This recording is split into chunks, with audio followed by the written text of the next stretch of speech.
Welcome to yet another episode, Pound for Pound Boxer Report, episode 478. Been off for roughly a month. A lot of it, most of it, basically all of it was due to me dealing with some things on the personal side. And recently, I was caught up in this winter storm, 11 inches of snow where I reside. So I've been snowed in for the past few days and a storm before that. But we're back. Joining me this evening, Gail from nyfights.com. What's going on, Gail? It's going to be wait for it, hair raising episode tonight. You The know what? You know what? boxer report. I Womp, womp, womp. had to get it Um, out of my system. I had to. we'll talk about that situation in a bit. For those who are new to Pound for Pound Box Report, Pound for Pound Box Report, live YouTube show podcast, um, discussing all things boxing. The motto is when boxing is good, we will talk about it. When it's bad, we will talk about it. Bottom line is, if it concerns the sweet science, it will get discussed. Um, if you are checking us out on YouTube, please look at the description below. You'll have links to check us out, where to find us. Excuse me, all over social media. Um, Link to the Facebook page, link to the YouTube channel, link to where to find us on Twitter as well, because I refuse to call it X. Um, if you wish to donate, I know people are getting their tax returns right now. If you want to shoot some coins to Pound for Pound Box Report, it'll help the overall production behind the scenes. Cash Me and PayPal link. And last but not least, um, not only is this day two of Black History Month, this is day two of Black Fragrance Week. And Pound for Pound Boxing Report is an affiliate for a black owned fragrance house, Navarrete Fragrances. As a matter of fact, yours truly will be interviewing the owner and the perfumer CEO of Navarrete Fragrances later on this week as part of Black Owned Fragrance Week.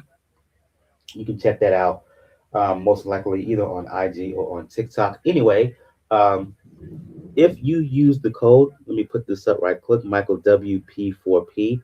Let me repeat that, Michael WP4P. You can get 15% off on any and all purchases, be it fragrances, be it body care products, over at Navarrete Fragrances. Let me repeat that again. I'm going to put it here for public display. Michael W. P4P over at Navarrete Fragrances.com. That's NIVRAD. P4P. There it is. Going to highlight it here for everybody to see. Michael W. P4P. Again, Pound for Pound Box Report. And yours truly are proud affiliates of Navarrete Fragrances. For those who are into their smell goods, be it colognes, be it body care products, etc., etc. Let's get things going by recapping what was actually a pretty entertaining weekend.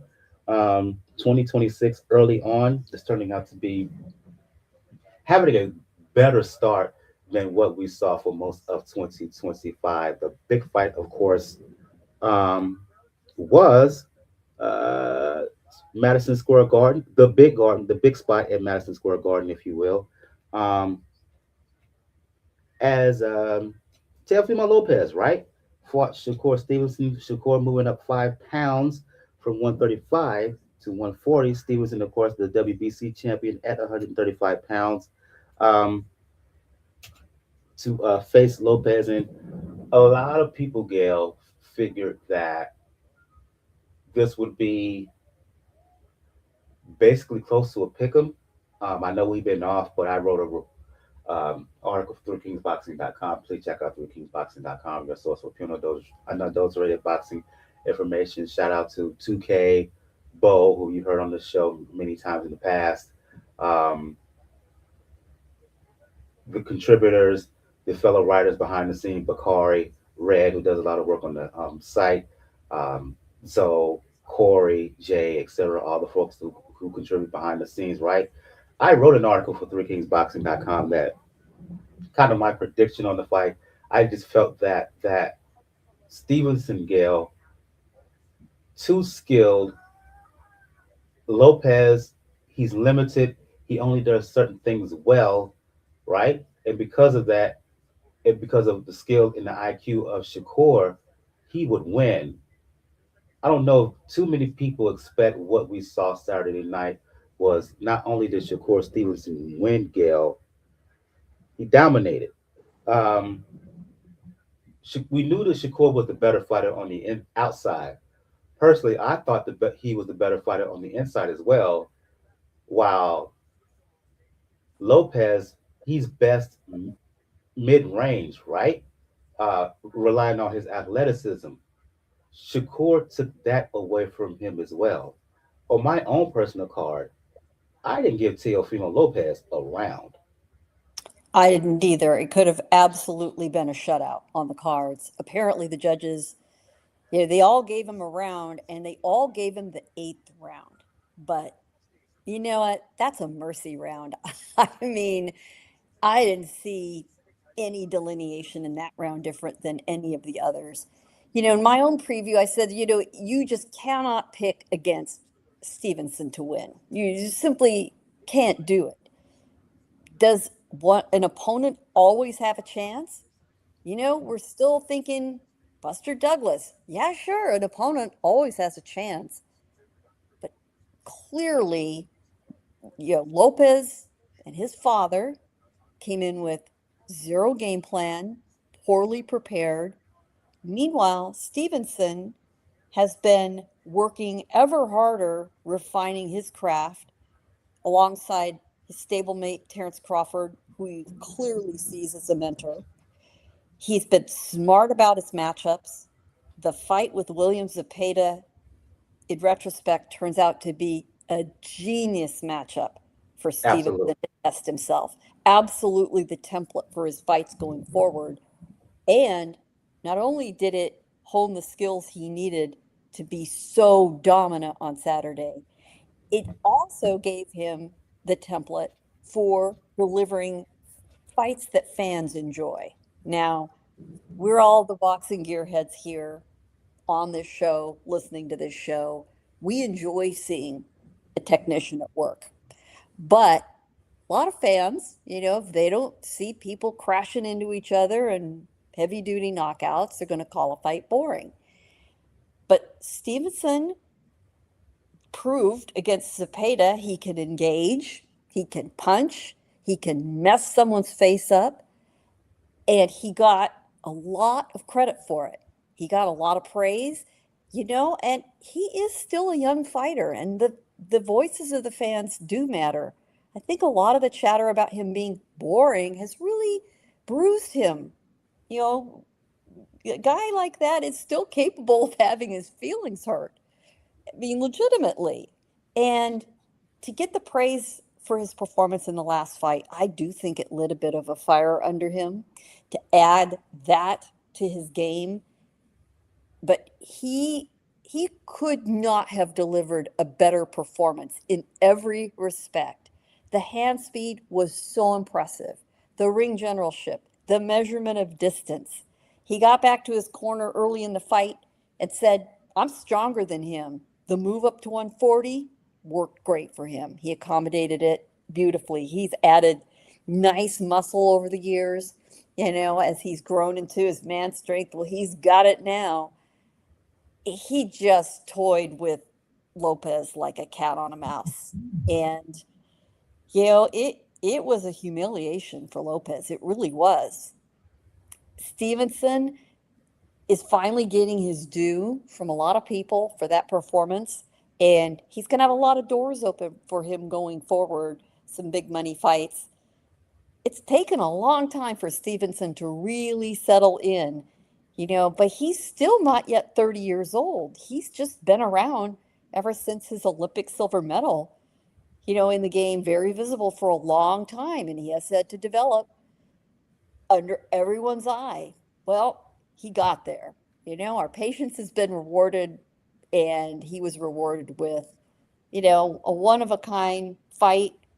You know, I realize it's only February 3rd, but it'd be pretty easy to call it fight of the year so far.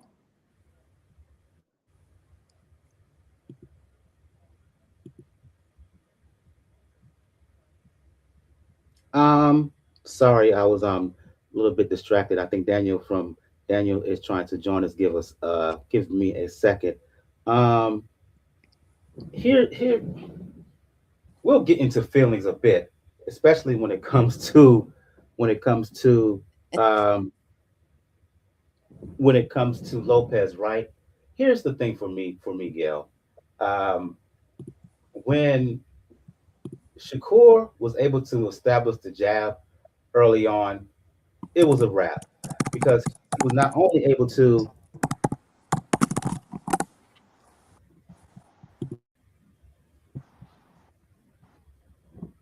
I think I'm having technical issues. My apologies, y'all.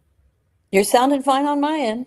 Okay, okay, because it's not letting me. My screen is frozen for a second, but I'll continue to talk while I try to fix some technical things on my end. I'll go back to saying this: when Shakur established the jab, you knew it was a wrap, right? And it got to the point where he was fighting behind the jab on the front foot, right? Pushing uh, Teofimo back. And when it got to that point, you could see, as well as when at the point when Lopez started bleeding, he got cut. You could see where um, you could see the confidence just slowly go away from Teofimo, and to the point where he just stops. He stopped competing. He mentally checked out, much in the same way that you saw the doubts at the end of the Sandor Martin fight when he was questioning whether he still had it. You could see some similar lack of confidence in Lopez as early as the sixth, seventh round, right? And yeah, that coupled with the terrible, terrible, terrible corner work from his dad, who got exposed as not, in my opinion, I question whether he's a real professional trainer, right, Gail? There's some guys, father son relationships where the dad is actually a reputable trainer. There are other instances where you have the father basically guiding, not really coaching and teaching, but guiding their kid around with their kid being uber talented. And that's the case that I'm getting here. Your Oh, reaction to that, as absolutely. well as the way he threw his son under the bus after the fight. Yeah, Lopez Sr. had really not handled his behavior well all week. Uh, there were reports that he was drinking, that he was hungover. He missed an event because he was hungover. Stevenson and his camp decided they were going to poke at him a little over it. I don't think that was the right thing to do, but nevertheless, Lopez Sr. brought it on himself. There are father trainers. They start with their sons when they're amateurs. They bring them up to a certain point. They're successful and they get to a threshold where they need to realize they've come to the end of the road. They have maximized everything they have to give because they aren't professionals. They don't have the experience of working with other fighters, of having more tools in the toolkit. Good trainers can train their sons or daughters, in the case of Freddie Fandora, but they also, the good ones, train other fighters. Bill Haney is a case in point. Bill Haney is training quite a few prospects, and the few I've seen all perform very, very well. Still prospects, but the fact is, he's building a stable beyond Devon. Fandora is training both his kids. There are other kids in that gym of his up there in the Coachella Valley. It's not that he's just hanging on by a thread to one kid. Um, Sometimes it works. I mean, yeah, there's going to always be exceptions, but I always cast a little bit of suspicion towards the father trainer relationship. And it damages what should be the more important relationship frequently, which is that of the father and the son, the family relationship. It does take a special pairing for father and son to be trainer and fighter in the gym, and father and son at home. Very few can do it. I think you've got a problem here with Lopez Sr. just simply not having the skills. His son, trying to maintain the relationship perhaps by letting his dad train him, but he has to draw a line now because his boxing career is at stake. Those corner instructions were laughable. I mean, just completely laughable. To hear him say at some point, you know, give me more power, bro. What does that mean? You know, it, yeah, I think that's going to have to be a hard conversation down the road once Lopez Jr. licks his wounds. He has still got fights that can be made at 140. He fancies a fight he always has with Terrence Crawford at welterweight. Now that's out the window, thank God. But does he want to move up? There are some folks in that division that he could try his luck with. He's not quite done, but he's peaked and he's heading towards the valley. Going to read a couple of comments on my apologies. I had some technical issues on my end. Going to go back up here. Shout out to Daniel who's joining, who's checking us out. Trying to get him on, but again, some technical issues on my end. Compliance. Shout out. Thanks for checking us out. What a weekend in boxing. Indeed, it was. He also says that. What did he also say here? Um, Teo Senior is blessed to have a son that talented. Otherwise, he would be living under a bridge. I don't know about that, but I I ain't think gonna he go that might. far. He's a troll. He's a troll to be sure. Speaking of troll, let's talk about the what I was mentioning about feelings, right? I sent if you're checking us out, Daniel, check your DM. I sent you the link. Um, okay, sure. I'll try to email you and email it to you instead. Give me a quick second. Um, Speaking of feelings, I talked about how Shakur took the confidence away from Teo basically mid fight, right? And he kind of quit trying Teofimo. It was the same way after the fight, and basically his post fight comments and whatever. He was gutted, he was devastated. Uh,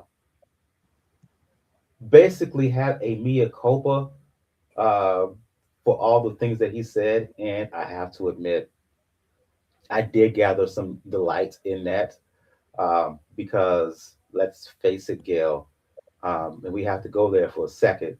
And for those who don't know what I'm talking about, he mentioned how some of the things that he had said in the past, and in his word, for the slavery thing, mentally, quote unquote. And what he's referring to is what a lot of people made note of on social media after the fight, and that is this: uh, 4 years, right? Teofimo Lopez has made a habit of not just talking about black fighters, but trolling black fighters um, in a way that's very disparaging. And I'm being polite when I use that word. Um, Ugly racial rhetoric. Some, and I will include myself in this group, would say that that Lopez is been guilty of being a bigot. Um, the countless, the constant insults towards Terrence Crawford, using the N word, hard ER, the incident regarding um, uh, Richardson Hitchens, calling him a monkey numerous times, right? Keyshawn Davis in the incident where someone had sent him um, bananas to his hotel room. Keyshawn felt it was a racist gesture, and Lopez responded on Twitter, basically being a troll, the banana incident, as I like to call it, right? Um, yeah, he got humbled, and a lot of people got a lot of delight uh, within in that, including Bud Crawford, who after the ring, well, even before the fight, he had a little, he got in Teofimo Senior's face. Um, how can I put it about Teofimo Senior? There's a reason that he got his butt whooped in the gym a few years back. I'm not gonna go into it because those are gym stories, but you and I, being insiders, know what happened or have heard what happened, right? And Bud took delight in mocking Teofimo Sr. and father and son after the fight. Uh, he had a mea culpa for that, but when he returns to the ring, at least for me, is not just what he does physically, but is he going to change from a personality standpoint? We're talking about Teo Sr. Tail Senior, he's kind of irrelevant. He's not doing the fighting. I'm talking about the son. Junior? Oh, no, no, no, no. It's baked in at this point. He clearly struggles with erratic behavior. You know, he's unpredictable in that way.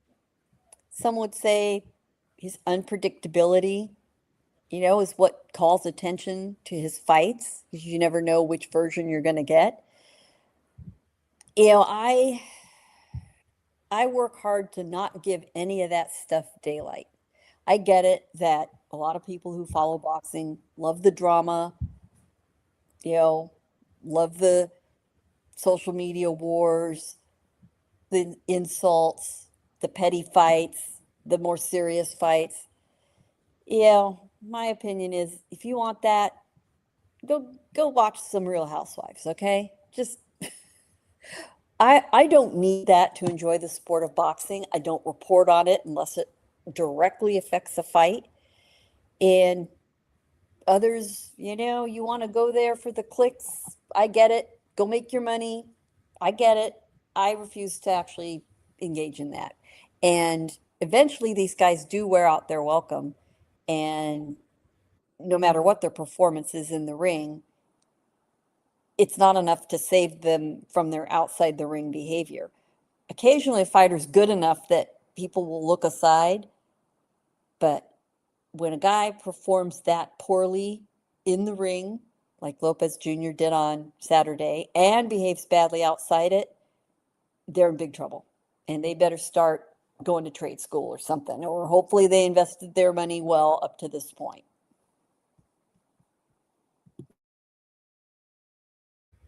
I had to put the I just had to go there just on a personal level for me, right?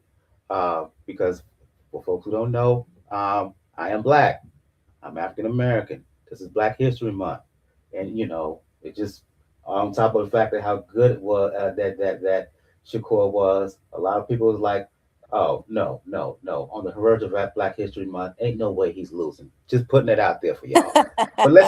Hey, and But there's let's go. nothing wrong for anyone to enjoy that performance for whatever reason gives you that pleasure. Okay, now let's get to the meat and potatoes of this.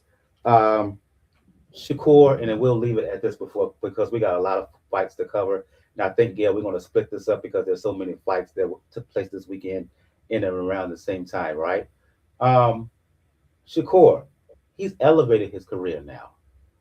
He was thought of as pound for pound in a lot of people's rankings. After this fight, he's up to the point now where he's elite in the pound for pound rankings, right? Four division champion, um, unified champion, right? He beat the guy who a lot of folks regarded as the best at 140 pounds, but he can still make 135. And over the last few months, if you will, given Moratala, given Abdullah Mason, Oshaki Foster's talking about fighting at 135 permanently or moving up to 135, right? 135 is a rising division, but there's also fights for Shakur at 140 pounds. Um, let's just say he got options. And for folks who think that he doesn't have star ability, after putting that kind of performance at what's considered still the mecca of boxing, the big stage at MSG, you better rethink that. You better rethink that. Well, and he's an East Coast fighter too, so couldn't have been more Hmm. warm. Now he is a bit hemmed in because of his promotional situation. Abdullah Mason and Raymond Murataya are both top rank fighters. He's never going to face them, or at least not anytime soon. There's no way they're going to, Carl Moretti is going to tee up Abdullah and Shakur. That's not happening. And I don't think it's going to happen with Raymond either. They want to keep their top talents protected. I mean, that's the way it goes. They don't want him to take a loss. So he's going to have to look outside that universe, but it's really going to depend on who's available, who's willing, where's the money, and where's the interest. But he can really write his ticket. And he did talk about, maybe I'll go back down to 135. At some point, he is going to age up out of 135. He's 28 now. He's probably got a few more years to make 135. I don't know whether he was making it fairly easily or having to work it. If he can still make it easily, it might be in his best interest to tee up a few fights there. But he really can think, he can take some time now to think about, what's the best pathway? What's realistic? Would I like to see him fight Abdullah Mason? Oh, hell yeah. That'd be a great fight. It's never going to happen. So he has to figure out what's realistic, what's available, and act accordingly. I mean, it might be the marketplace forces and the availability of the matchups that dictate which division he goes for. And I think he will get up to welterweight at some point. I think that's his ceiling. I really do. But when you could still make those smaller weight divisions, there's no real reason to keep pushing yourself up because at some point then you write yourself out of that. Yeah, I see Daniel was joining us. I don't know, Gail. I don't know. He came in what, pound and a half or so under the 140-pound limit, Yeah, and but it's his first fight at 140. So he does one or two more and he gets to be 30. He's not going back to 135 without a struggle, and he may not want to do it. compliance says that Shakur's timing and ability to control his opponent beat Teofimo telegraph speed and explosiveness. Shakur saw everything coming. Absolutely, 100% compliance. I agree with you. I agree with you. It didn't hurt that they've known each other, or he's known about Teo since they were amateurs and been in the ring with him in a sparring capacity. But even then, um, Teo could be predictable, particularly against certain styles, because he's so limited in his attack and because he relies on athleticism. And when you have that situation, all you have to do is study that fighter for a little bit, both in and out of the ring, and you could see what was coming. And given Shakur's natural radar, um, his peripheral, he has great peripheral vision as well, great hand-eye coordination. Again, it was a wrap, and as you said, noted earlier, Gail, you just could not see a scenario, if all things were balanced, that Teofimo could beat Shakur. He maybe could beat Tank, but he can't beat Shakur. Styles make fight for a reason. I'll go to you, Daniel. Daniel from Four Boxing News and the Insiders. Your quick word on this fight before we move on to cover other action that took place this weekend. There's a certain point where natural talent and skill will only take you so far. And then you have to have natural talent, skill, and preparation in order to get the full package done. That's unfortunately what became Teofimo Lopez's undoing. Like he had all the natural skill, all the natural talent to be able to make this a competitive fight. But Shakur was just that much sharper. Granted, like Gail mentioned, there's been unfortunately a lot of just overall just slacking behavior from Teofimo during the fight week, but Shakur came in better prepared. He came in with the correct mindset, And he came in knowing full well that he should be smarter than to fall into Teofimo's traps trying to make you fight his fight. And that's exactly what happened. It became a mess. It's the fight, one of the fights that I begged Shakur Stevenson to bust out 3 years ago. Because now you're starting to see Shakur Stevenson in the complete package. And it shouldn't be a situation where it took Teofimo to bring it out. That should be always on a consistent basis with Shakur. And the next goal should be wherever, if he decides to stay in this division, go down a little bit, probably go up, bring that same level of preparation. Because now you put yourself in the pound for pound conversation in a legitimate basis. To me, there's Usyk, there's, in a way, is there anybody else other than Shakur in the third, fourth slot? Bam Rodriguez. And some would argue Dimitri Bivol. But I think that's about it. Bam hasn't done enough. Not yet. Not yet. He goes up. He goes up as if he goes up, fights the winner, beats the winner, I should say, of Inoue and Nakatani. Then I'll give it to him. Not right now. You know, that's the old argument that people make about a great champion who stays in one division their entire career somehow being less than. I absolutely don't subscribe to that, but that's a difference of opinion that's gone on in boxing for decades. Let's move on to talk about some other fights. And like I said, I want to split this up because there were so many fights that occurred over this past weekend, right? On the undercard of Teofimo and Shakur, you had the return of Keyshawn Davis Gill fighting Jamaine Cruz. A lot of people remember for giving Lomachenko a good scrap a few years back. Actually gave Teofimo a decent scrap as well. And I like what I saw from Keyshawn. I know he got some smattering of boos early on, but for me, Gail, maturity, workmanlike, professional. That's what I saw from Keyshawn in the first half of this bout, right? And then as the rounds went on, you could start to really see himself separate. And then one of your favorite punches, favorite aspects of boxing, the body work started to play in, and he put Ortiz down twice with body shot, in which was overall a pretty dominant performance.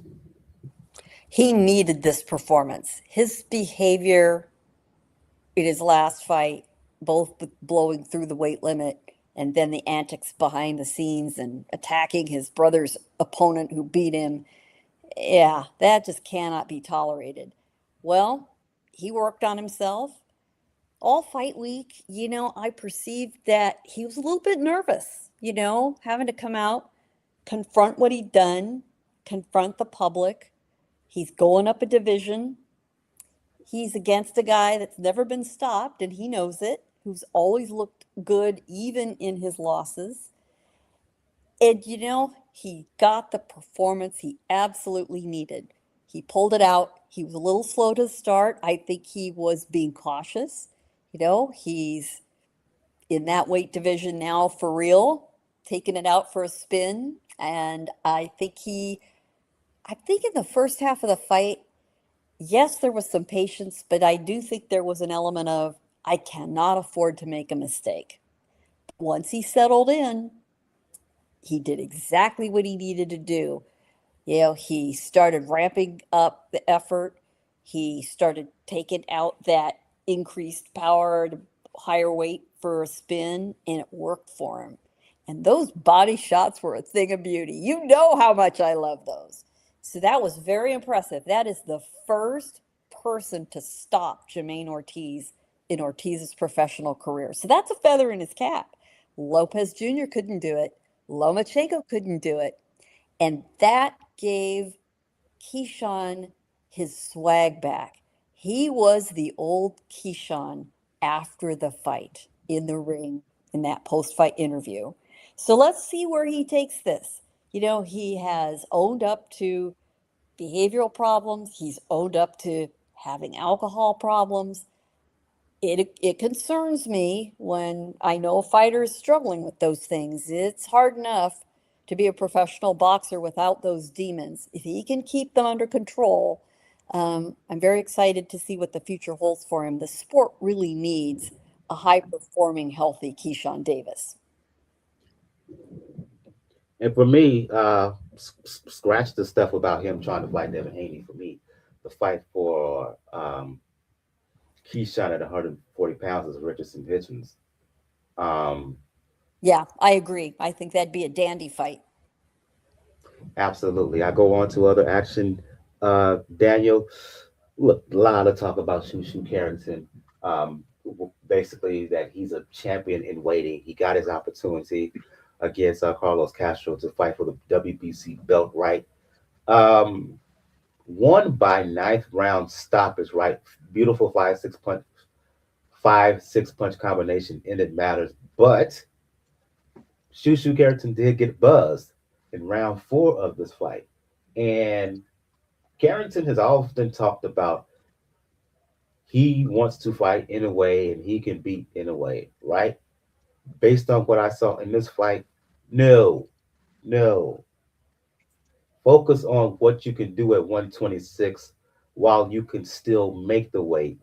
Try to unify against one of the other champions in that at featherweight. You're not ready for innerweight, not yet. Oh yeah, like I said, the hometown crowd definitely fueled Juju Carrington in that. But there were moments in that fight, like early on, even after that little scare that he had in the fourth round, where it started to look a little bit like, oh, maybe Shushin is starting to bite off a little bit more than he can chew. Because we have to admit that it has been a criticism of his, and this is mainly more on his promoter or matchmaker and things, is the selection of opponents. But Shushu did what champions do. They don't let things like unexpected challenge come in and buzz them or bother them. They rose to the challenge. They adjusted. Shushu made sure to land the better combinations, and the way he ended that fight was just beautiful. Was just beautiful. Like I said, he's among the youngest champions now in the sport, in a weight class that is dying to have really, really good champions managing it. And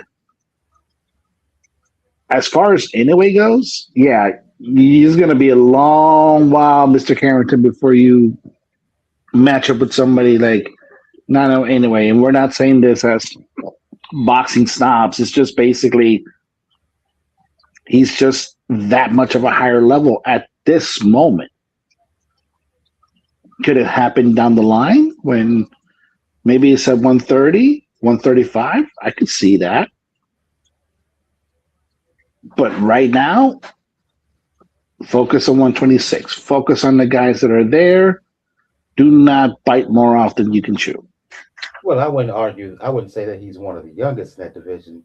Well, he's one of the youngest champions. He may be the youngest champion at among. He may be the youngest amongst the champions at 126 pounds. He may be the most explosive in terms of his power. But the bigger question for me moving forward, can he make the weight?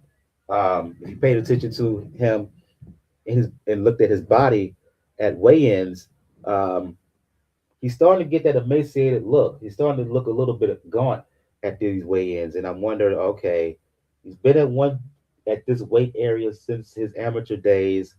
He's 28 years old now, right?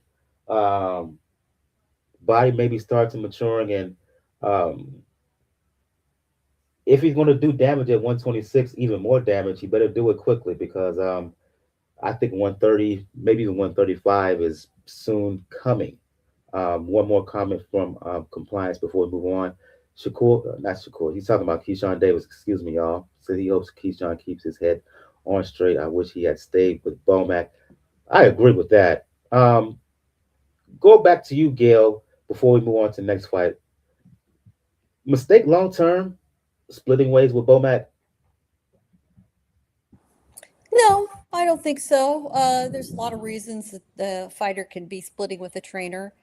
And frequently with a trainer as high profile as Bomac, it's just simply that you don't feel like you've got enough time with, those trainers can really be spread thin, and there doesn't need to be any hard feelings about a situation like that. Also, sometimes you want to see, is there something another trainer has to offer that can sharpen up my skills, that can give me more tools for the toolkit? I think a lot of trainers and fighters who go, separate ways, as long as they're adults about it and honest about it with each other about, what one needs and what one is able to offer or not, I have no problem with it. There are plenty of fighters who've switched trainers throughout their careers. There are fighters who stick with the trainer. It's got to be what works for the athlete. It's not up to what the trainer likes. It's the athlete.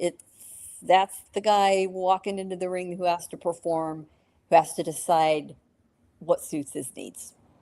And one last word on Shushu. The fight I really want to see is him and Espinosa, either late this year or early next year. Rafael Espinosa, who has a belt at 126, offensive machine, Gail.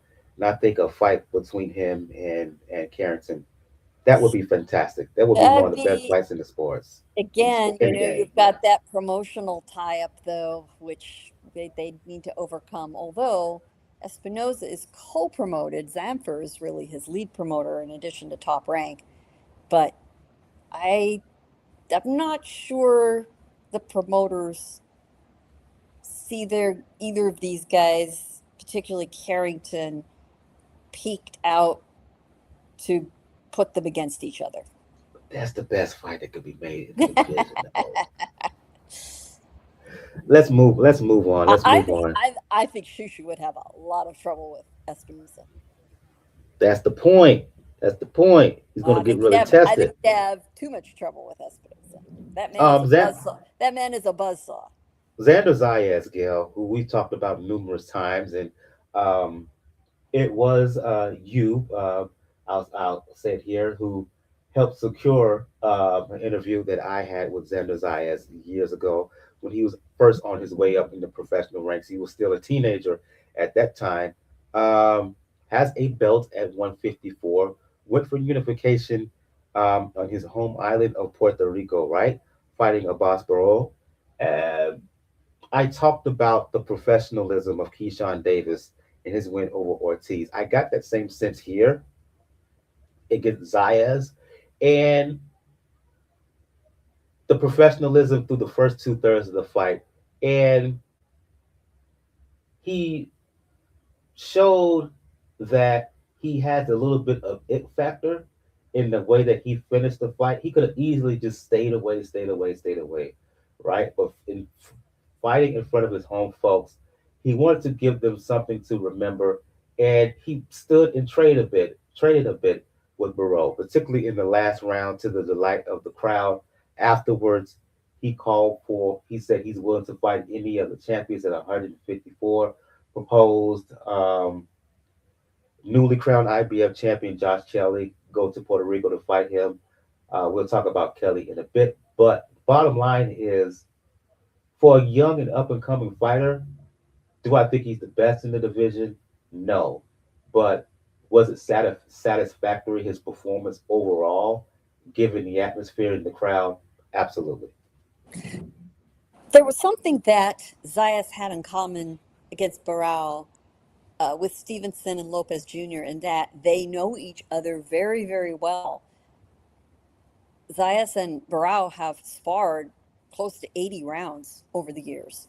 And so there's a lot of familiarity. There was not going to be any surprises. And in this case, Zayas is very well trained. He was very motivated. He has wanted to have a fight in front of his hometown fans in Puerto Rico for a long time at this level. He got it. So he was very fired up. I think he was exquisitely prepared. His work ethic is very impressive. And Baraou, he won his belt fair and square, but he just does not have the resume and has not fought in as big a platform in Germany as Zayas has. So he did what he could. They were extremely respectful, brothers after the final bell, but there was just not a lot he could do against a younger, stronger fighter. Although Zayas is never going to be a knockout artist, but he has plenty enough to keep anyone back because of his activity, his movement. He did a really, really, really nice job, very crowd-pleasing job on Saturday. How long can he stay at that weight? Because I'm noticing his body, he's starting to gain some man muscle. He's definitely finally putting it on. It'll be a little bit. I think he's still pretty young. I think he's got a few years left. Should he want to stay there? The temptation though is that middleweight so lacks talent, so lacks a top name, that anyone who could get there and perform well and feel comfortable at 160, it's so tempting to do it. But 160 is that intersection where the speed, the footwork of the lower weight division starts intersecting with the size and power of the higher divisions. It's kind of the perfect crossroad, which is why I've always loved the middleweight division so much, because it's a little bit of the best of both. But it is a transition that's more than just moving up in weight.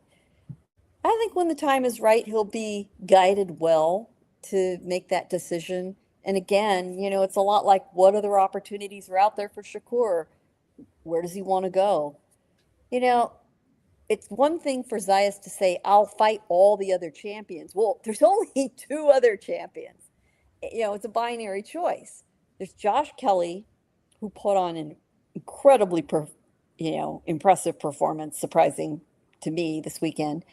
And then the outcome of the now set for March 28th fight between Sebastian Fundora and Keith Thurman. Assuming Fundora wins, not a slam dunk, but a likelihood. You're talking about Fundora or Kelly. If Kelly's willing to come to Puerto Rico, or really what makes more sense for that fight is to do it in New York, so that you have the British fans coming to the fight and the Puerto Rican fans that are in the area available for the fight. That really does make a lot of sense. That's a great fight. And speaking of the aforementioned Josh Kelly, we'll go to you, Daniel. As Gail alluded to, Josh Kelly also around the same earlier Saturday fought Bakhram Murtalaziev, excuse me, and defeated him to win the IBF belt at 154. Kelly put Murtalaziev down with a shotgun jab in round 4. Murtalaziev, he rallied in the latter half of the fight, put Kelly down with the left hook in the 9th. Kelly fatigued a bit in the championship rounds, but he did enough, particularly in the last round, to secure the win. The thing about this was, Daniel, that it leaked hours before the fight that Team Kelly had signed a deal to eventually fight Boots Ennis. Impressive win by Kelly over Murtalaziev, excuse me. But is he ready for Boots? Oh, that's gonna be an interesting story, because while Josh Kelly fought fairly well, so at the fight, his style tends to be on that borderline between what you would consider a good defensive mind presence, and blatant running. He's not exactly the level of blatant run like we've seen Guillermo Rigondeaux, Miguel Vasquez. Not yet, but he's starting to creep there. But he does have a good skill set. He is defensively minded. He knows a really good ring generalship. Him against Boots is definitely a very interesting fight. It'll be interesting to see who is the aggressor because Boots also likes to fight on the outside. For that fight, I think that he would have to come forward a bit.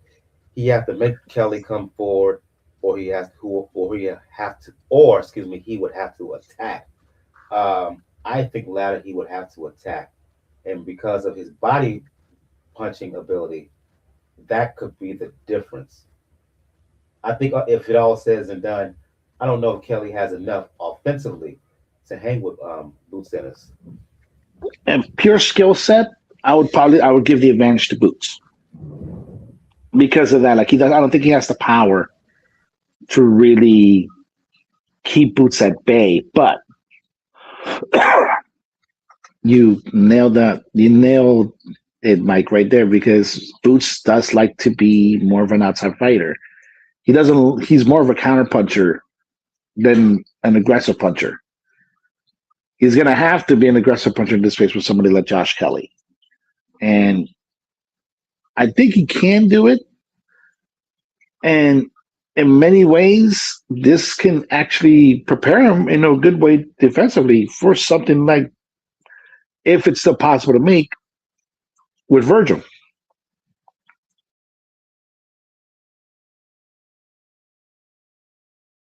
If Yeah, Boots and Virgil, that's a saga onto itself. It would take another 15, 20 minutes to break down why those two didn't come to an agreement. They should have. It's faults on multiple parties, be it Golden Boy, be it the fault of Team Ortiz, why that didn't happen. I hope it does at some point in 2026, but for the time being, I think Jerron Ennis has the plan B, and the plan B is to fight Josh Kelly. And compliance says, I don't see Kelly or anyone beating Boots at 154. Virgil has a shot, but I would make Boots in as the favorite in a possible fight with Virgil Ortiz. Last bout, Gil. Um, yeah, last fight we're going to talk about. I'll put it that way. Elif Turham made a serious splash um, towards the end of last year when she annihilated Beatriz Ferreira to win the IBF belt, women's IBF belt, right? Um, Ferreira was viewed as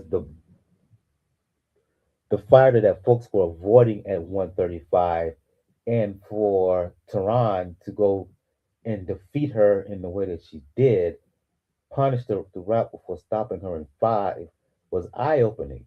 Tehran, first defense of that IBF title this past Saturday, right on the undercard of Kelly and Murtalaziev against a lady by the name of Tayiah Gentzen. As impressive as Tehran was against um, Pereira, she was not that against Gentzen. A strong case, I'm going to say strong, I'll say this, a case can be made that Tehran was very, very lucky to leave the ring with her title. Oh, I don't think it was anywhere that close. I think she I think handled she her made business Tehran. I'm fine. watching it now. She's making Tehran work. She's She making it work. absolutely, Taylor Jensen absolutely turned out to be a better, stronger opponent with a fantastic chin because she did get hit. But she also moved well. And so Nur Turhan had a little problem swinging for the fences, which I think tactically was, not the best idea. But she has won her last three fights by spectacular knockouts. She's starting to get a lot of attention. I think that this is now, in her thoughts when she's in the ring. And she should have just turned down the dial and backed off a little bit and popped her instead of swinging for the fences. She really did throw some crazy roundhouse shots trying to, maintain that knockout record. In my mind, though, she still won handily, you know, but there was so much hype about her getting another knockout win. Yeah, I don't think it served her well. In addition, you know, if you think about how quickly she got back in the ring, I mean, she won that fight with Ferreira and took her belt. I mean, it was a crushing defeat. That was only 8 weeks ago. 8 weeks. You know, the male fighters win a championship, they're out for 6 months. She was back. That fight was December 6th. I do think that also played a bit of a role in her performance. I mean, she has been very active and she's a little bit older. She's 30, so maybe she's thinking, you know, TikTok, let's get going. I'm gonna maximize my opportunities while the attention's on me and I've got them. But I do think she needs to have a little bit more break than 8 weeks between fights when she's defending her title. Now we talked about all of the fights that took place this weekend, but the one boxer who was trending more than anyone Saturday night um, is one Big Baby Miller, right? Who fought on the undercard of Lopez and Stevenson, right? That really mattered to me, the opponent. The incident took place in that fight where, um, let's just say that Big Baby was hiding something, right? And I was watching it and I was like, did I see what I just saw? Is this dude wearing a hairpiece? Black man pay? What is going on? And then you watch, and then the incident later on in the fight where it got basically not completely off, and he just basically said, F it, pulled almost a friend, pulled kind of like his own version of Frenchon Crew, took the hairpiece off, and yeah, he has been trolled ever since. Luckily, dude has some sense of humor. You can't help but have a sense of humor. He just basically got exposed in front of the entire boxing world. Made an appearance on the Breakfast Club to talk about the incident. He's made various interviews and has had a little fun with it on social media on his own IG via AI and whatnot. But yeah, um, who knew? Big, who knew? Who knew? Put it this way. Put it this way, Gail and Daniel. This dude cannot talk the kind of trash that he's been talking about through his entire career, given what occurred Saturday night. You know what? Yes, he can, because he's completely leaning into his moment of fame or infamy, as it were. I mean, all of us watching and chattering on social media during the fight were just gobsmacked. I mean, at first you're not quite sure what the hell you're seeing. The announcing team was just, you know, laughing their asses off, you know. God bless him. Todd Grisham was firing up with the, you know, with the puns, and they have been flying ever since. Oh my But gosh, you know, fighters, world champion fighters were making fun of the hairpiece sitting there at ringside. well, of Whether course, it what was Side people Nickel, didn't see whether it was until the replays is WBC that, William Suleiman. yeah, well, he taught, you know, once it came loose, you know, very similar. If some of you remember Franchon Cruz Dezern, current super middleweight champion, in her fight in 2020 against Alejandra Jimenez, you know, there are very strict rules in boxing. Let's, for a serious moment, talk about this, about securing your hair. If you notice, almost all the women and many of the men braid their hair tight down to their head. Not because that's the look they like, but because they can feel confident it's not going to come out. You know, frequently, for example, Katie Taylor has just pulled her hair back, you know, in a tight ponytail. You know what? If that stuff comes loose, you can lose a fight and be DQ'd for that. That's no joke, because you've got to keep it out of the way. So some fighters just really, you know, depending on what they're doing with their hairstyles in their civilian life, they use a hairpiece or a weave or something to tie their hair down like that. That's what happened to Franchon. Unfortunately, the weave came loose during the fight, and she had to have it cut off her head. I mean, they just finally they were running out of time in the corner between rounds, and they literally pulled it off her head. Again, a little bit humiliating, but she birthed a hashtag and owned it, and it has ever since. And of course, she was the first person I had to contact and say, Franchon, are you watching this? Oh my God, you can feel for him. And she's laughing. In the meantime, in the ring, same thing with Miller. It's loose. You're not going to glue it back on your head in the middle of the fight. That's not happening. So he yanked it off his head and decided to toss it like a frisbee into the crowd, where apparently it promptly landed on the lap of WBC President Mauricio Suleiman and or bounced into Fabio Wardley's hands, who decided he would give it its own seat ringside, sat it next to him, where it was promptly snatched up by Skye Nicholson, who put it on her head. So it was passed around as a party favor. Meanwhile, everyone's trying to get a grip on what they're looking at, and they're just so damn distracted. And heavyweights, I mean, it was the perfect storm. Miller manages to win the fight, has to explain himself. He was a little bit sheepish in the post-fight interview, but since then, that man, he has been trolled and The way given Wilder and shit by his FaceTiming friends. each other. Wilder Chisora FaceTimed him and gave him crap, and he said, "You guys are never going to let me live this down, are you?" And they're just shrieking with laughter.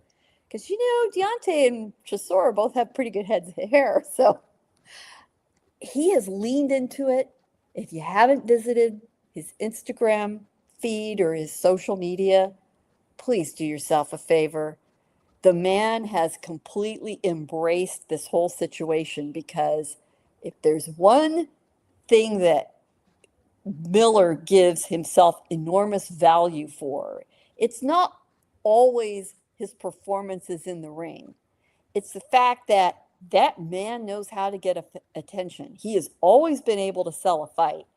He has always been able to put himself in the spotlight with absolutely zero shame for anything he's doing. And he's just decided, well, I've been handed lemons. I'm making a big damn vat of lemonade, and I'm swimming in it. And he even made an article in the New York Times when Stevenson and Lopez failed to do that. He's the top most clicked article on every website I checked. It's gonna win him another big money fight. So, that man, he has had a lot of problems in his life. He's been on a long comeback since he lost his opportunity to fight Anthony Joshua 6 years ago. But you know what? Somehow Jarrell Miller always gets the last laugh, and he's done it again. Look, Daniel, as someone from the bald head brigade, why don't you just embrace what's happening to him right now? Just go bald. That's what I was about to say. I was literally about to say that, like, Jarrell Big Baby Miller, welcome to the Bald Brotherhood. Yeah, just shave it, man. Who are you fooling? Yeah. Nobody cares. There's a lot of fighters that don't want to deal with the hair issue. They just shave it. Yeah, I'm like, come on. It took, granted, you joined other illustrious alumni, such as Mike, myself, LeBron James, who's recently accepted his invitation into the club. Let's think about some of those domed head champions. George Foreman is absolutely the first person that comes to mind. George Foreman, the role model.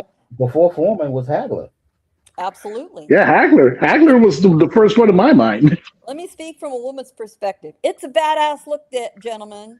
You don't need to hide it, especially when you're in a combat sport. Go for it. Yeah, Well, you gotta take into account this with Big Baby Miller. Yeah, right. But well, You gotta the secret is out. He can no longer be in denial about it. And so yeah. at least, like I say, everything I've seen, I don't think we're going to see it come back. No, we're not. But if you gotta think about it this way, when it comes to Big Baby Miller, he went from destroying his first opportunity at the big time against Anthony Joshua with the insane amount of tests that he failed, and to a point where he was considered a non-factor into the division. And now, through becoming a meme, has gained a lot of that goodwill that he had prior to the Joshua debacle back. Seize the opportunity, man.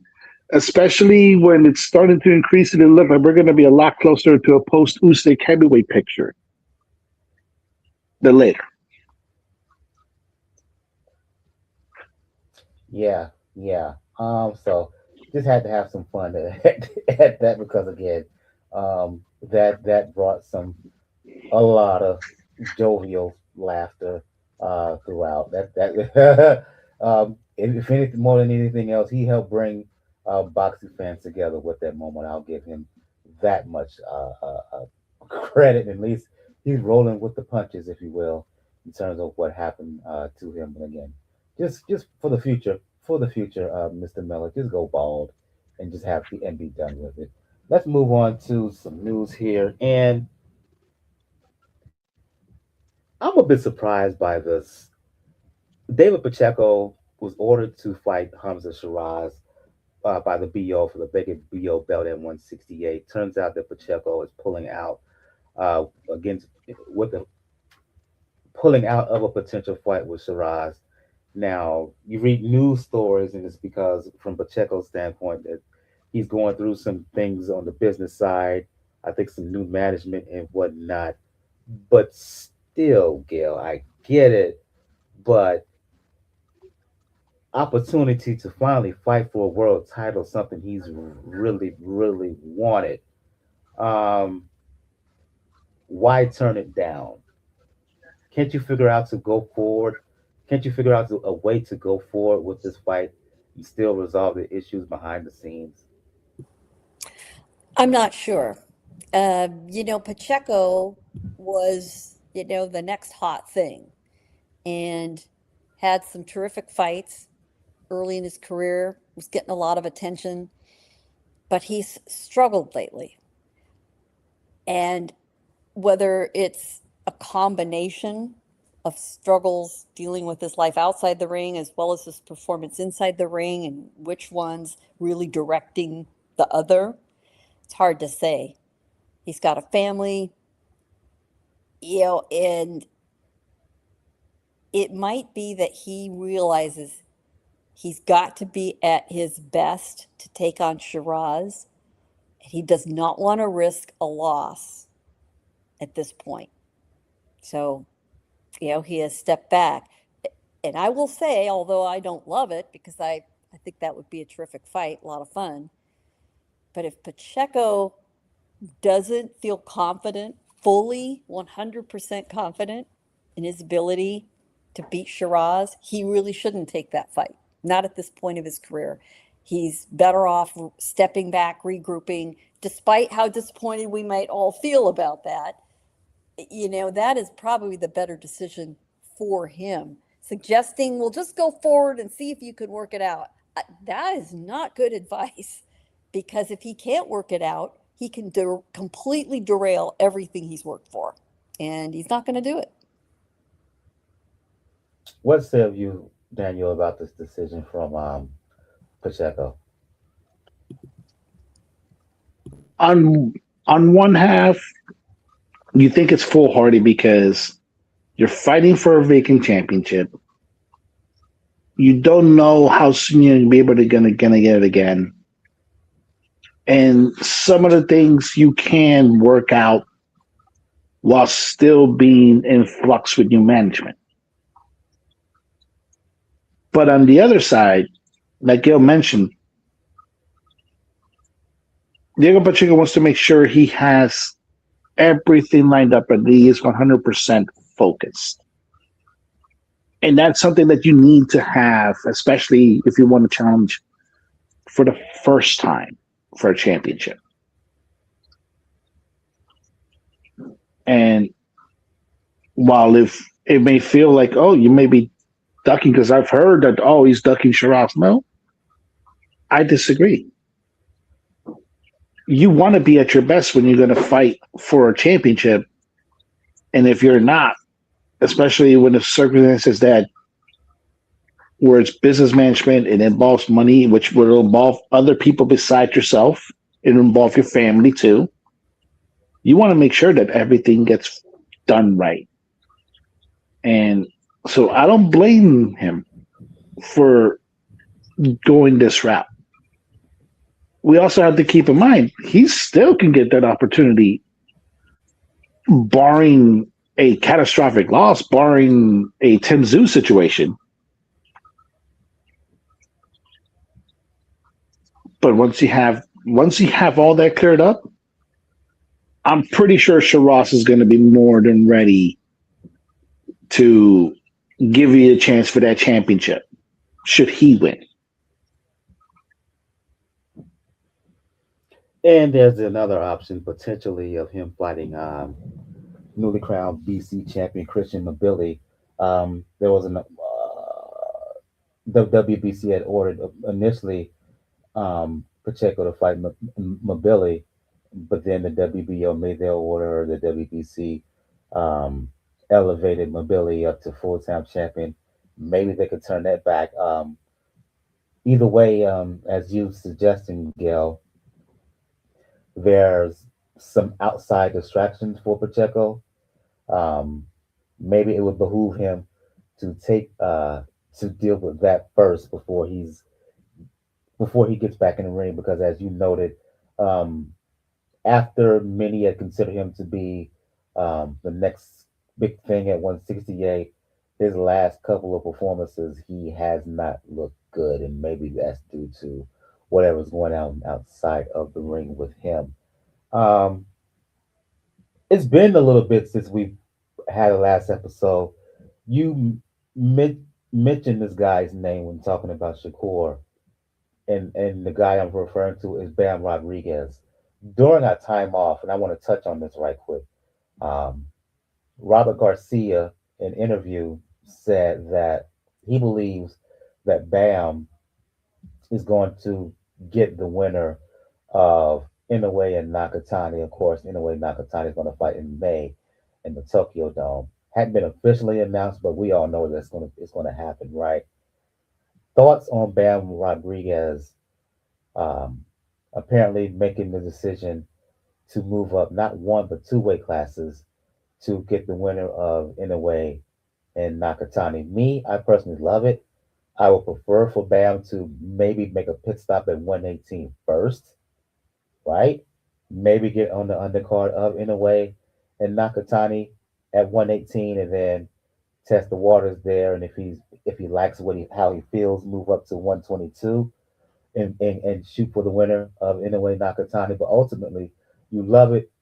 I love it when fighters are trying to reach for greatness. And that's what Bam is trying to do here, Gail. He's already really, really good, but he feels that he's the absolute best. Why not prove it by fighting either or the best fighter in and around your weight area, be it Nakatani or Inoue? I love it. I love the decision. I love the move. Well, moving up in weight is a different story when, you only weigh 115, 118 pounds. It's a big difference. As someone down in those weight divisions myself, I can tell you, people think, it's just 3 pounds. That feels on your body like a completely different size. It really does. Bam has made it very clear that he doesn't intend to stay in the sport much longer. He wants it. He wants to get in, get it, and get out.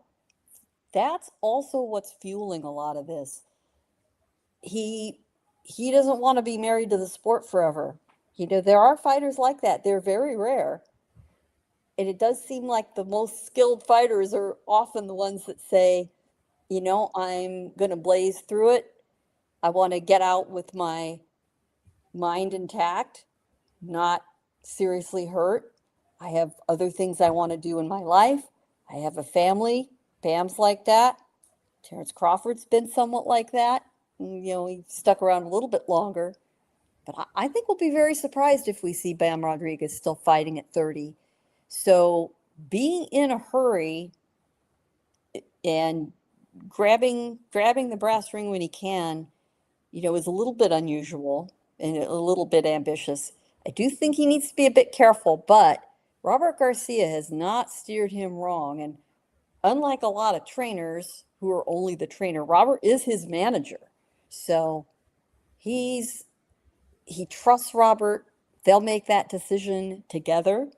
Robert is very aggressive about getting what he thinks is Bam's due as far as money goes. So he pushes more often on the purse than Bam does. It'll be interesting to see what the next year or two brings. He is one of my absolute favorite fighters to watch. We're all fans of the smaller weight divisions here at the Pound for Pound Boxing Report. So I'm very eager to see what the next fight is for him on the calendar.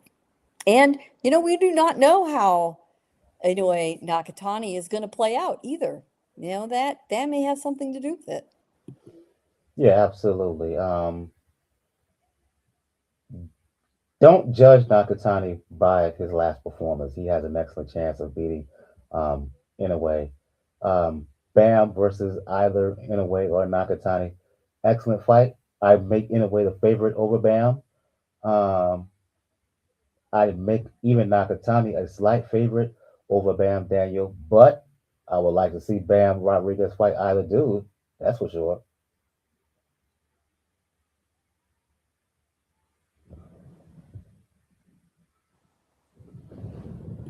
Unmute your mic, Daniel. Could you repeat that right quick? I was saying that. I was saying that. Listen, when it comes to Bam, um, I was. You got some background noise playing. I think on your end. Turn that down. Um,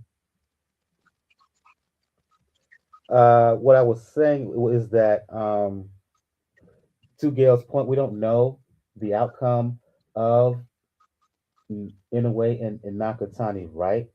Um, Mm-hmm. at this point, I would make Inoue the favorite over a Bam Rodriguez. Same with Nakatani, but that doesn't mean I don't want to see Nakatani. That doesn't mean I don't want to see Bam Rodriguez fight either guy. Good fight regardless. Oh no, yeah, it'll be a good fight, no matter if it's Inoue or Nakatani. And let's also keep this in mind. Bam has actually shown the brightest in the fights where you would consider him to be the underdog. Case in point, his coming out party against Quadras. You'd think you wouldn't have to take that fight considering who Carlos Quadras is. And put that he put that man in the proverbial upper room as far as the career goes. Well, I would agree, yeah, he would be a slight favorite. Or sorry, slight underdog with either one of those guys. You also have to take into account that he'll be facing either an Inoue that has gone through a war with Nakatani or a Nakatani that has gone through a war with Inoue. And some of that factor, it could be a bench ban.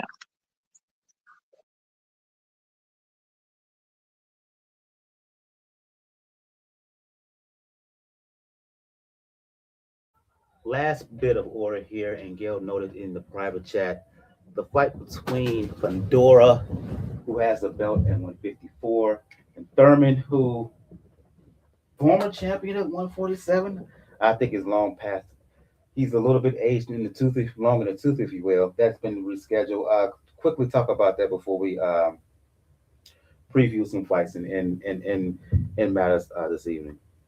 Yeah, we have got that now rescheduled, the long delayed fight between Bandura and Thurman. There will be a news conference held in Los Angeles to officially set the fight. That's scheduled for Wednesday afternoon. Interesting that it's happening in LA. I think that's to accommodate Fundora, who's training in the Coachella Valley.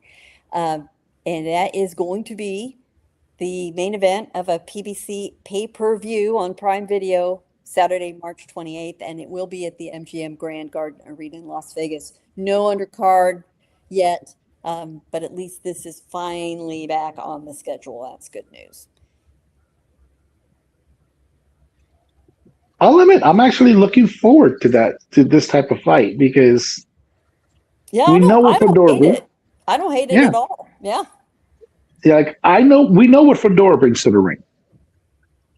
We know that he'll bring bunches and he'll bring an edge, but we also know that he can be taken down. Well, And you own. he Sorry about that. he likes to bang and he doesn't need to. With his height and reach, he absolutely doesn't need to. But, he'll go there. And thankfully for him, I don't think that Thurman has enough firepower to be that dangerous. But, he isn't going to just roll over. And his comeback, he hasn't sucked. So, I think there's some intrigue there of what Keith still has in the tank. He might surprise us. Keith has always been a surprising fighter.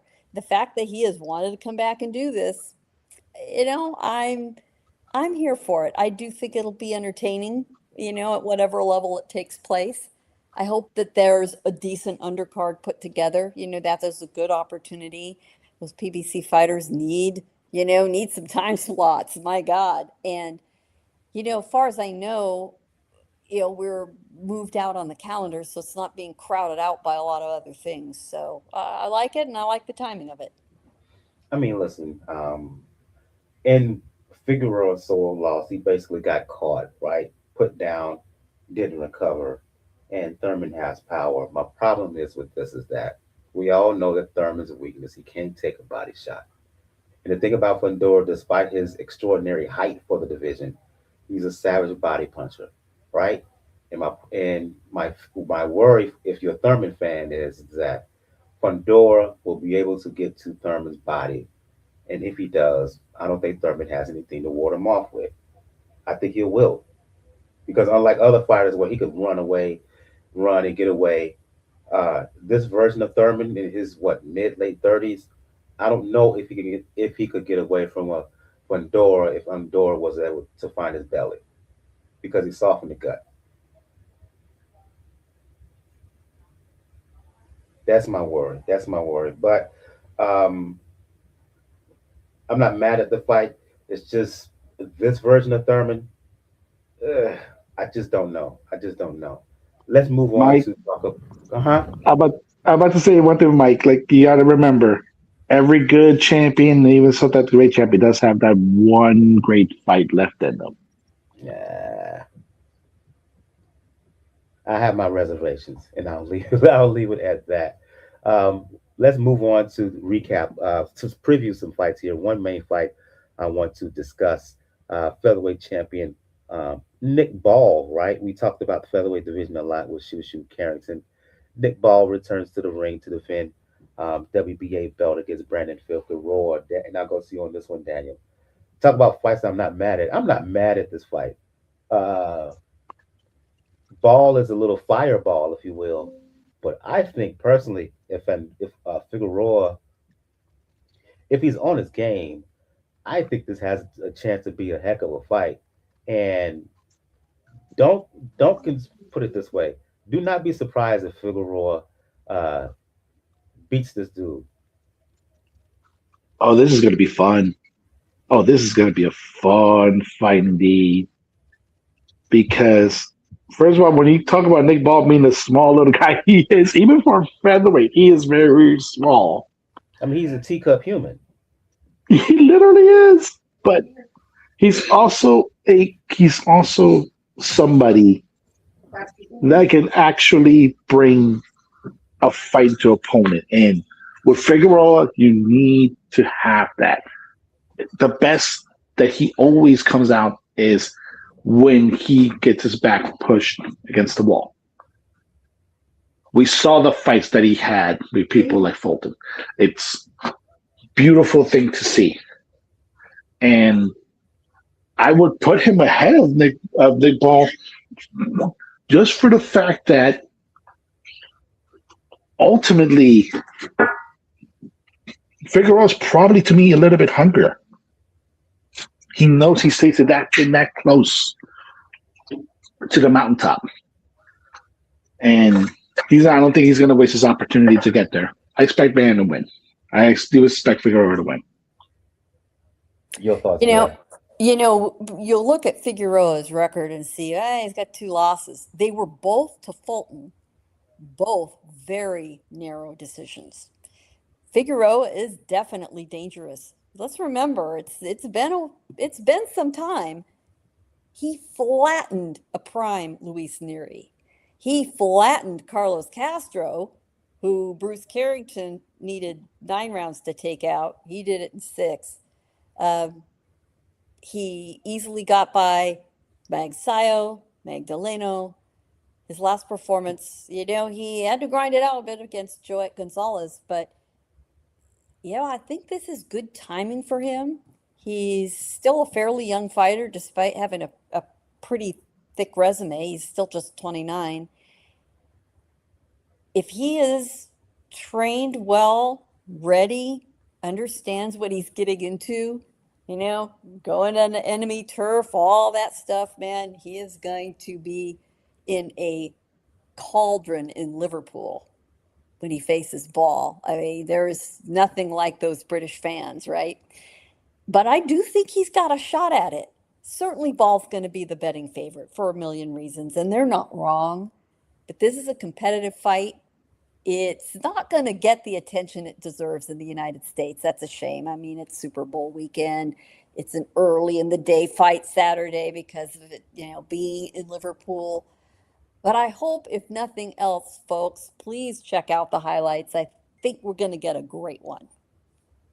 Indeed, this is going to be an entertaining scrap. As far as I'm concerned, I agree with both of you because of styles. But Figueroa, I think he's going to be stronger at 26 than he was in his last few fights at 22. And if he's motivated and if he's on his game, to your point, if he's trained the right way, just keep the distractions out of your head in terms of fighting a guy on the road and all that comes with. Keep the main thing, and that's what happens once the bell rings. And if he does what he has to do once the bell rings, I'm just putting it out there, guy. I'm just putting it out there. I'm not calling that he beats Nick Ball, but I would not be surprised if he does. I just really wouldn't. And at the very least, this is going to be really good fight. Really good fight that's going to be under the radar because of the Super Bowl festivities that's happening all throughout this week. And I think we're going to end matters on that note. I'm going to go around the panel here. I want to thank Compliance for his comments throughout this evening's show. If you're checking us out on YouTube, of course, make sure you hit that. Please hit that like button. Please hit that subscribe button. That way you'll get notifications in any of all happenings with Pound for Pound Boxing Report. And if you remember the last episode, it was a while ago. I did put out some shorts, YouTube shorts. So that's floating around these interwebs around this app and whatnot. And I plan to put out some YouTube shorts of this episode once things are concluded. I want to go around the panel, beginning with ladies first, as always, end with ladies first. Gail from nyfights.com. Let the folks know where they can chop it up with you about boxing, and let them know about your YouTube channel as well. Yes, sir. Of course, my main trade is at nyfights.com, nyfights.com. I am now on Twitter under my own name. Sorry, yeah, you gotta have to spell it, Gail Falkenthal. It's out there. It's not that hard to find. Just look it up.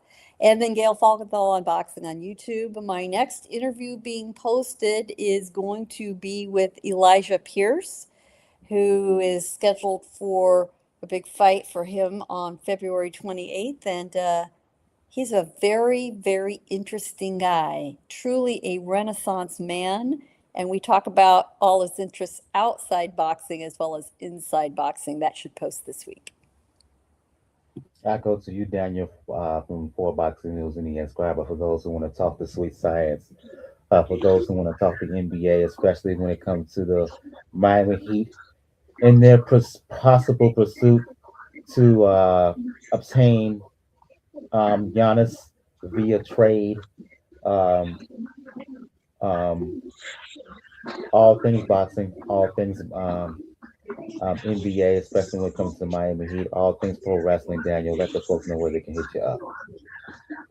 Yes, folks, you can find me. The name spelled right there, Ruckus99, RWKUZ99. Still on Twitter. Fuck you, Elon. Never calling it X. Uh, and see, Threads, Blue Sky, Spill, pretty much any areas. That's what the name is called. And definitely is catch me on there because it is Super Bowl weekend.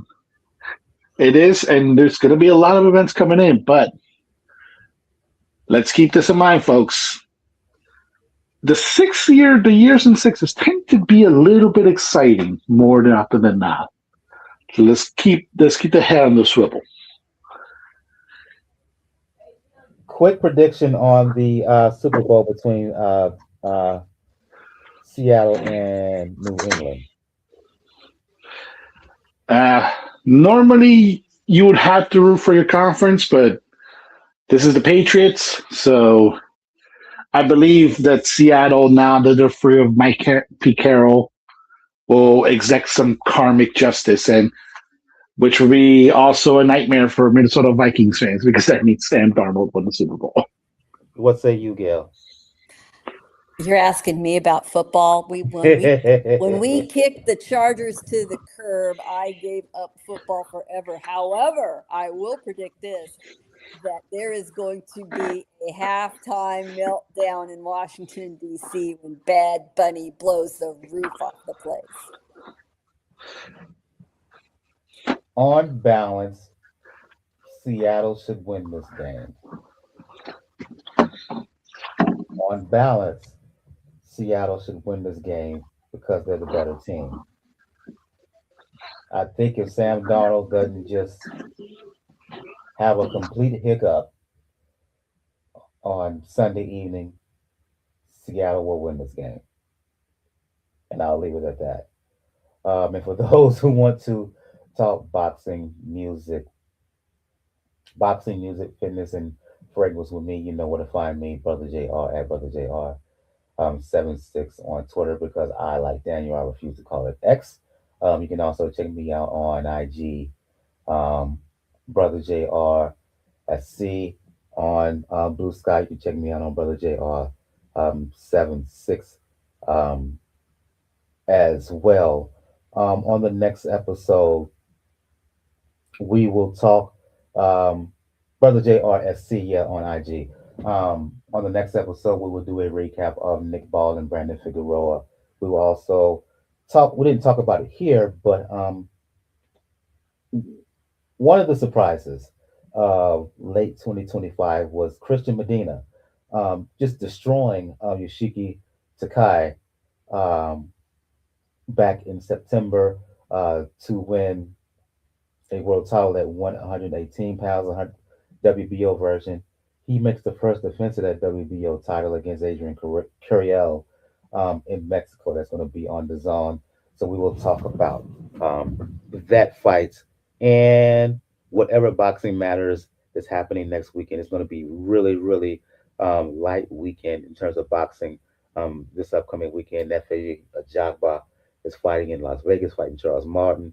I think there's a card going on with just in Japan with some known guys there, but outside of that, nothing is really much happening. But we'll find something to talk about as we usually do here on Pound for Pound Boxing Report. So I think we're going to end matters on that note. Again, I want to thank those who joined us on the live chat. Shout out to Compliance for his comments there and his questions. For Gail of nyfights.com, for Daniel of War Boxing and the Inscriber, I'm your host, Michael. This has been episode 478 of the Pound for Pound Box Report. We will see you guys next time. Everyone have a good evening. Good night.